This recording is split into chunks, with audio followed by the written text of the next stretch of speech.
자, 이번 시간에는 적분에서 넓이에 대해서 설명을 드리도록 하겠습니다. 자, 넓이에서는 크게 세 가지 주제에 대해서 이해하고 계시면 되는데요.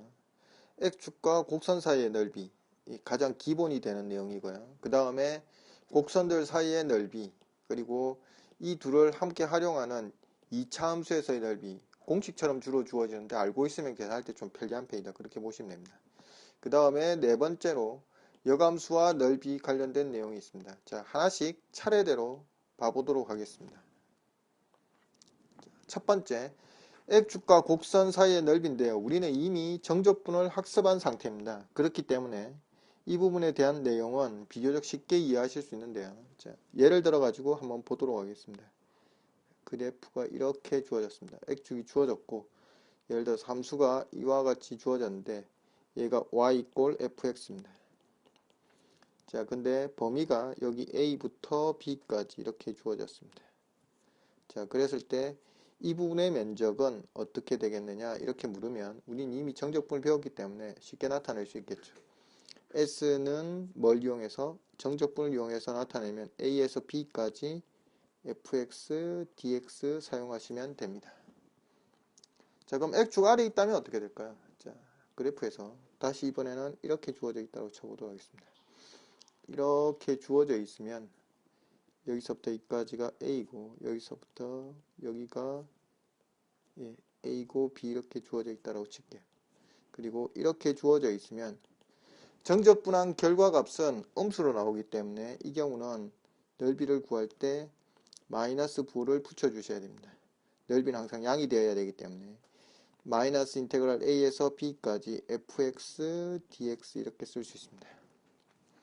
자, 따라서 어떻게 볼 수 있느냐면 양이 되는 경우도 있고 음이 되는 경우도 있기 때문에 되도록이면 한꺼번에 표현할 때는 이런 식으로 표현합니다. 넓이를 표현할 때는 인테그랄 A에서 B까지 절대값 fx, dx 이렇게 표현하면 양수든 음이든 상관없이 표현할 수 있는 넓이 표현이 됩니다. 즉 X축과 곡선 사이에 둘러싸였을 때는 fx에 뭘 붙여서 절대값 붙여서 정적분을 하게 되면 그게 곧 넓이가 된다 이런 의미가 됩니다. 자, 이건 표현상은 좋은데요. 실제 현실은 시험 문제 출제할 때 이런 식이 됩니다. 그래프가 이렇게 주어지는데 이런 식으로 주어져 있습니다. 자, 그러면 여기 이 지점이 A이고 얘가 B입니다. 그래서 이 부분의 면적과 이 부분의 면적을 구하라고 하면 현실은 이렇게 되겠죠. 인테그랄 A에서 B까지 절대값 fx, dx 이렇게 간단하게 표현이 가능한데 실제 문제를 풀어야 될 때는 어떻게 풀어야 되느냐면 면적을 두 개로 쪼개셔야 됩니다. 1번 면적하고 2번 면적을 쪼개시고 양감으로 나눠지는 이 지점을 C라고 둬서 실제로 문제를 풀 때는 두 개로 나누어 주셔야 됩니다. 즉 표현을 해보면 이렇게 된다는 뜻이 되겠죠. 인테그랄 A에서 C까지 정적분 결과는 양이기 때문에 그냥 fx, dx라고 해주시면 되고요. 두 번째 2번에 나오는 부분은 음으로 나오기 때문에 마이너스 앞에 붙여주시고 인테그랄 C에서 B까지 fx, dx 해가지고 계산 들어가셔야 됩니다. 즉 무슨 말이냐면 우리가 배우고 있는 이 X축과 곡선으로 둘러싸인 면적은 절대값으로 표현하는데 반드시 넓이를 푸는 과정에서는 뭘 해주셔야 된다? 이와 같이 경우를 나눠 가지고 문제를 풀어줘야 된다. 이게 이제 첫 번째 X축과 곡선 사이의 넓이에서 우리가 봐야 될 포인트라고 볼 수 있습니다. 절대값이지만 실제로는 경우를 나누어서 푼다. 이런 내용이 되죠. 자, 두 번째 곡선 사이의 넓이입니다. 곡선 사이의 넓이는 이렇게 된 경우를 말하는데요. 자, 이런 곡선이 있습니다. y 꼴 fx라고 주어졌습니다. 자, 그리고 이런 곡선이 있다고 칠게요. y 꼴 gx라는 곡선이 있습니다.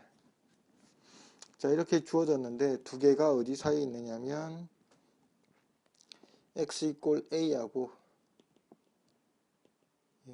x 이꼴 b 사이에 있습니다. 그때 이 부분의 면적을 구하라 라고 하게 되면 원래 우리는 곡선 사이의 면적을 배웠기 때문에 축이 중요한데 두 곡선 사이에서는 축에 상관없이 어떻게 쓰느냐면 인테그랄 a에서 b까지 위에 있는 그래프에서 아래에 있는 그래프를 빼주시면 됩니다. dx. 즉 축에 상관없이 위의 그래프에서 아래에 있는 그래프를 빼주시면 항상 답이 나오게 됩니다. 자, 그 다음 내용으로 넘어가도록 하겠습니다. 자, 그 다음 2차 함수와 넓이인데요. 2차 함수와 넓이는 실제로 이제 우리는 축사에 있는 넓이를 배웠기 때문에 축사에 있는 곡선의 넓이를 배웠기 때문에 그걸 이용해서 풀 수 있지만 좀 더 빠르게 할 수 있는 방법은 공식을 이용해서 풀면 좀 더 빠르게 풀어 들어갈 수 있습니다. 이렇게 주어져 있는데요. 함수가 y 꼴 ax 제곱 플러스 bx 플러스 c라고 주어졌습니다.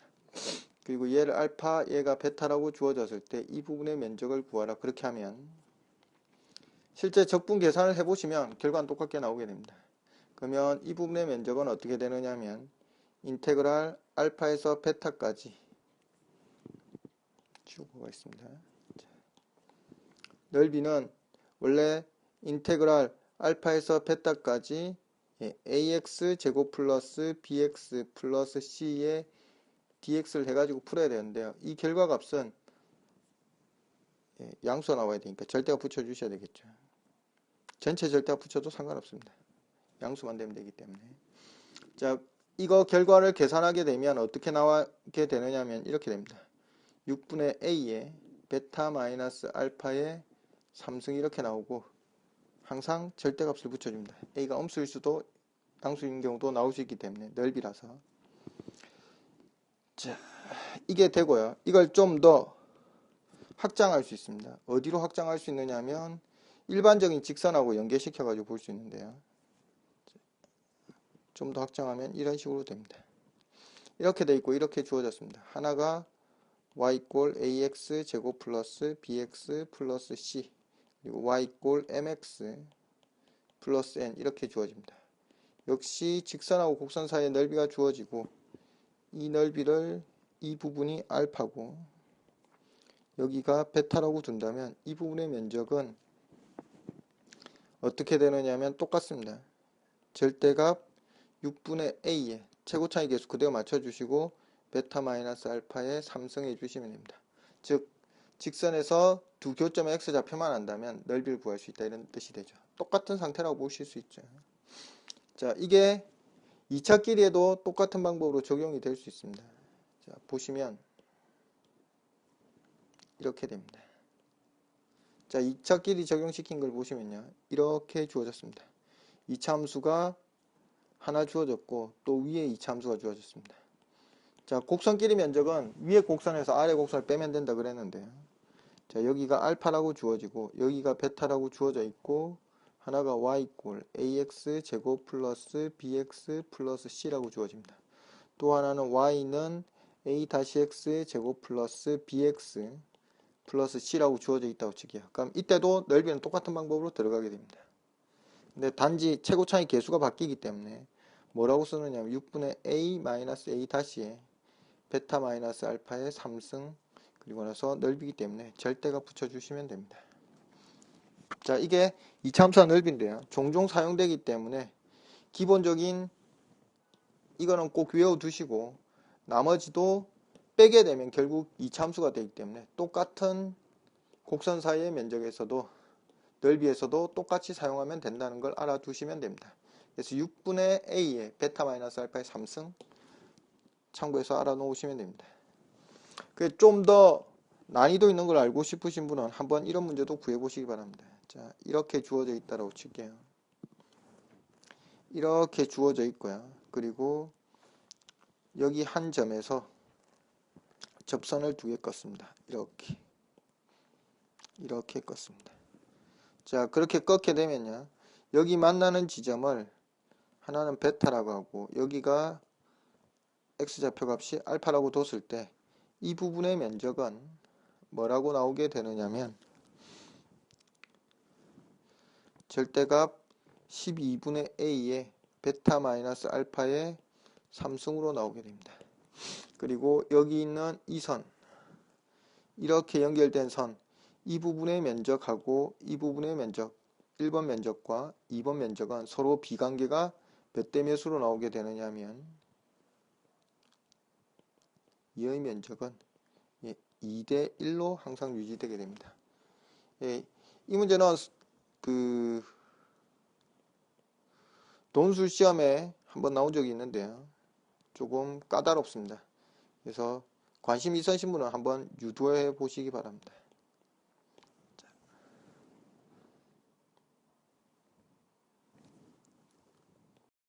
다음은 여감수와 넓이인데요. 여감수와 넓이는 아주 학교 선생님이 좋아하는 내용입니다. 좋아한다. 따라서 반드시 한 문제 정도 출제될 가능성이 있고요. 개념에 대해서 한번 잘 이해해 놓으시면 다음에도 쉽게 적용시킬 수 있습니다. 자, 첫 번째 이해하셔야 될 거는요. 이 내용입니다. 이렇게 주어졌습니다. 자, 그리고 이렇게 주어져 있다고 칠게요. 그리고 어떤 함수가 있습니다. 이와 같은 함수가 있다고 칠게요. 얘가 y = fx입니다. 지금은 임의로 둔 상태입니다. 자, 그러면 이렇게 주어졌을 때 a란 점이 있다고 치면 있고 여기가 b라고 치겠습니다. 그러면 이 길이는 뭐라고 표현할 수 있냐면 fa가 되고 이 값은 b가 됩니다. 그러면 여기 있는 이 길이를 한번 표현해 본다면 함수를 이용해서 표현한다면 이 길이는 a인데 a라는 길이를 여감수로 표현할 수 있습니다. 뭐라고 표현할 수 있는 f 인버스 b 값은 a다 이렇게 볼 수 있죠. 자, 이해가십니까? 자, 이게 대시면 이거를 바탕으로 해서 이런 걸 해석할 수 있습니다. 인테그랄 a에서 b까지 f 인버스 x와 dx의 의미를 해석해 본다면 이렇게 해석할 수 있습니다.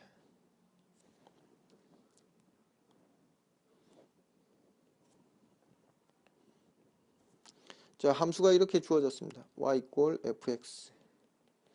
인버스이기 때문에 인버스 붙으면 x 좌표값이 무슨 좌표값이냐 y 좌표값이었다는 걸 알 수 있습니다. 그리고 y 좌표값이 x 좌표값이 되기 때문에 이거는 어느 축을 기준으로 해서 해야 되느냐면 y축으로 적분해야 됩니다. 자, 따라서 표현한다면 이렇게 되게 됩니다. a 값이 여기 있고 b 값이 여기 있다고 치면 이것들을 의미하게 됩니다.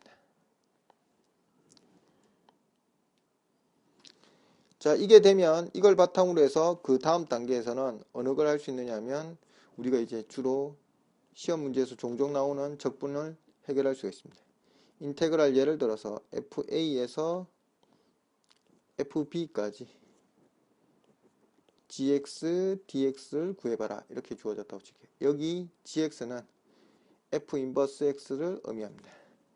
자, 그러면 역시 똑같은 방법으로 그림을 그려보면 이렇게 됩니다.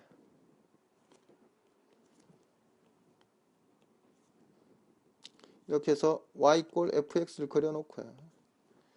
자, a란 점이 있고 b란 점이 있습니다. 여기 있고 여기 있다고 칠게요. 그러면 이 값이 fa이고 이 값이 fb입니다. 그러면 우리가 구하고자 하는 면적은 어느 걸 의미하게 되느냐면 얘를 의미하게 되겠죠. 그러면 우리는 적분을 할 수 있으면 직접 구할 수 있겠지만 지금과 같은 문제에서 이 함수에 대한 적분을 우리는 아직 구하는 방법을 안 배웠기 때문에 실제로 문제를 풀어라고 할 때는 그렇게 풀면 안 되고 전체 면적을 찾고 그리고 전체 면적에서 1번 면적하고 2번 면적을 빼는 방법으로 들어가서 푸셔야 됩니다. 그래서 현실에서는 풀이하라고 하면 이렇게 쓰셔야 됩니다. 전체 면적 BFB 전체 면적입니다. 거기서 빼기 AFA 그리고 마이너스 인테그랄 A에서 B까지 fx, dx를 해가지고 우리 구하는 면적을 구하게 됩니다. 그래서 우리 구하는 면적은 전체 면적에서 1번 면적하고 2번 면적을 빼준 값이 된다. 이런 의미가 됩니다. 자, 그 다음에 여감수로 둘러싸인 부분의 면적을 구하는 것도 있는데요. 자, 이렇게 생긴 함수입니다. 어떤 함수가 주어졌습니다. 근데 하나가 이렇게 주어지고 또 다른 여감수가 이렇게 주어졌습니다. 얘가 y = fx고 그리고 얘가 y 이꼴 f 인버스 x입니다. 그럼 원래 이 면적을 구해야 되는데 우리는 다항함수만 배운 상태이기 때문에 다항함수의 여함수는 무리함수 형태로 나오기 때문에 우리가 직접 구할 수가 없습니다. 그래서 우리가 주로 이용하는 거는 뭐의 대칭이란 걸 이용하느냐면 y 이꼴 x의 대칭이란 걸 이용해서 이 부분의 면적을 찾아서 몇 배 한다? 2배 시키는 방법으로 풀어 들어가게 됩니다. 즉 무슨 말이냐면 이런 뜻이 됩니다. 여기 만나는 지점을 알파, 만나는 지점을 베타라고 하도록 하겠습니다. 그럼 인테그랄 알파에서 베타까지 fx 마이너스 f 인버스 x의 dx를 구하라고 하면 2배의 인테그랄 알파에서 베타까지 fx 마이너스 x의 dx를 해가지고 구하시면 된다. 이런 뜻이 됩니다. 여기까지가 이제 적분과 넓이에 대한 전체적인 설명이었습니다.